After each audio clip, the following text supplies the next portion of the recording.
కొంతమంది ఆ రోజు అనుకున్నారు నేను ఎప్పుడైనా అవార్డు తీసుకుంటానని. ఎంతమంది అనుకున్నారు ఆ రోజు? ఒకసారి అరవండి మీరందరూ. వాళ్ళందరూ ఇప్పుడు ఎంతమంది తీసుకుంటున్నారు అవార్డు? అరవండి ఇప్పుడు. ఇది సాధ్యం. ఇలాంటి ఒక సర్కిల్ ఆఫ్ రియాలిటీ క్రియేట్ చేయడానికే ఎంతెంత ఈవెంట్లు పెడుతున్నాం. డబ్బులు ఎక్కువైపోయి కదా. కాబట్టి ప్రతి ఒక్కళ్ళు కూడా తోటి మహిళ వచ్చి ఇక్కడ అవార్డు తీసుకుంటున్నప్పుడు మనకి లెవెల్స్ ఉన్నాయి. Digital Mahila Shakti award, second level digital Mahila achiever award, third level digital Mahila super star award, fourth level digital Mahila Maharani award, fifth level digital మహిళా భూమి అవార్డు.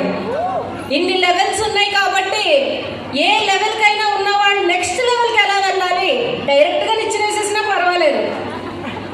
ఎలా వెళ్ళాలి, నేను ఈ పొజిషన్ లో ఎలా ఉండాలి అనే ఒక్క మేనిఫెస్టేషన్ తప్ప ఈ మధ్యాహ్నం వేరే ఆలోచనే వద్దు. How many of you are doing this? అందరూ భూమి అవార్డు తీసుకోవాలి త్వరలో. ప్రతి ఒక్కళ్ళు భూమి రిజిస్టర్ చేయించుకోవాలి. ఆ రోజు నేను చాలా ప్రౌడ్గా ఫీల్ అవుతాను. ఎస్, అప్పటి వరకు కూడా ఫోటో కావాలండి, సెల్ఫీ కావాలండి, వద్దు, నేనే తీసుకుని ఇస్తాను. లక్ష్మీ గని, లక్ష్మీ జానకి, లక్ష్మీ శంకర్, ఎల్ మమతారెడ్డి, ఎం గృహలక్ష్మి, ఎం శిరీష, మంజుల పులిచెర్ల,